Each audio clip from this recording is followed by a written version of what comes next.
अगर आप सोचते हैं कि मोर सिर्फ देखने में सुंदर होते हैं और नाच सकते हैं तो आपको अपनी सोच बदलनी होगी।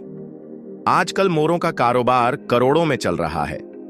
सोचिए, ऐसे फार्म भी हैं जहां लाखों मोर एक साथ पाले जाते हैं। हाँ, ये सच है।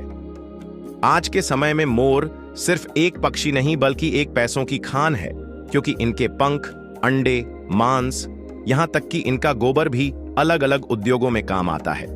भारत, चीन, दक्षिण अफ्रीका, थाईलैंड और अमेरिका, इन देशों में बड़े बड़े मोर फार्म मौजूद हैं।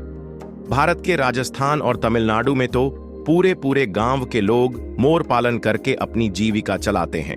खासकर भारत के कुछ राज्यों में मोर राष्ट्रीय पक्षी होने के कारण उन्हें शिकार करना या मारना गैर कानूनी है, लेकिन फार्म में पालन करने की अनुमति है। एक बड़े मोर फार्म का नजारा कैसा होता है, जानते हैं? सैकड़ों एकड़ जमीन पर फैला हुआ बड़े बड़े पिंजरों जैसा खुला इलाका, जिसमें पेड़ पौधे लगाए जाते हैं ताकि मोरों को प्राकृतिक माहौल मिले। हर फार्म में हजारों मोर होते हैं और उनका घूमना फिरना, खाना, अंडे देना, प्रजनन सब कुछ योजनाबद्ध तरीके से होता है। इनके खाने का तरीका भी काफी दिलचस्प है।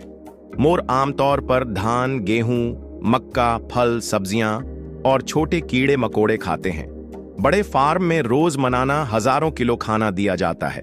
कई फार्म में मोरों को अलग अलग तरह के फल खिलाए जाते हैं, क्योंकि इससे सत से उनके पंखों का रंग और भी चमकीला हो जाता है। मोर का सबसे महंगा हिस्सा क्या है, जानते हैं? उसके रंग बिरंगे पंख। एक नर मोर साल में लगभग 150 से 200 पंख गिराता है।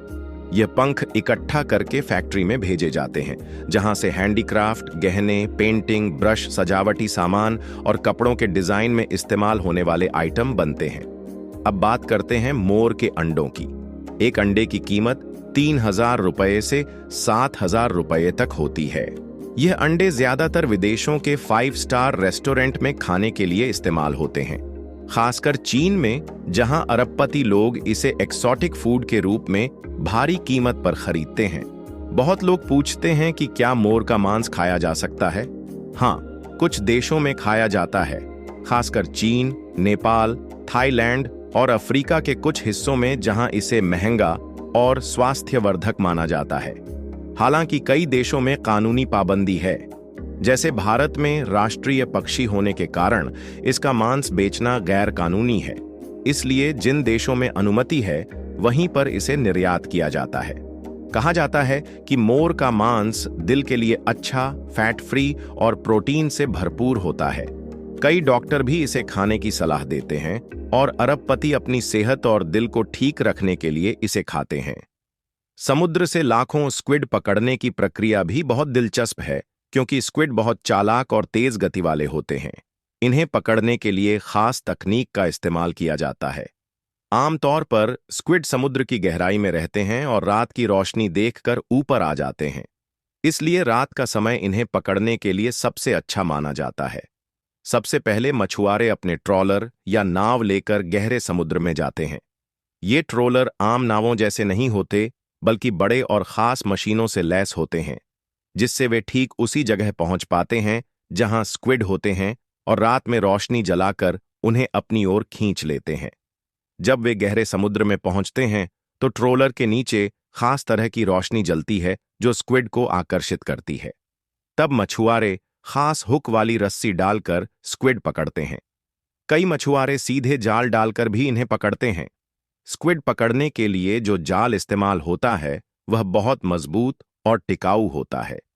इसे धीरे धीरे खींचा जाता है ताकि स्क्विड टूटे नहीं। पकड़ने के बाद स्क्विड को बड़े कंटेनरों में भरकर फ्रीज किया जाता है और जल्दी से फैक्ट्री पहुंचाया जाता है। फैक्ट्री में सबसे पहले स्क्विड धोने का काम होता है। बड़े बड़े टब में ठंडे पानी से इन्हें धोकर मिट्टी, रेत और गंदगी हटाई जाती है। फिर हाथ या मशीन से सिर, शरीर और पंख अलग किए जाते हैं। सिर से बेकार हिस्सा निकाल दिया जाता है और शरीर का मांस अलग रखा जाता है। पंखों को अलग से फ्राई या अन्य व्यंजनों में इस्तेमाल के लिए रखा जाता है। इसके बाद स्क्विड को पैक किया जाता है। पैकेजिंग के लिए फैक्ट्री में खास जगह होती है जहां तापमान नियंत्रित किया जाता है ताकि स्क्विड की गुणवत्ता बनी रहे। कई बार इन्हें वैक्यूम पैक किया जाता है ताकि यह लंबे समय तक ताज़ा रहे। प्रोसेसिंग के बाद स्क्विड बाजार में पहुंचते हैं।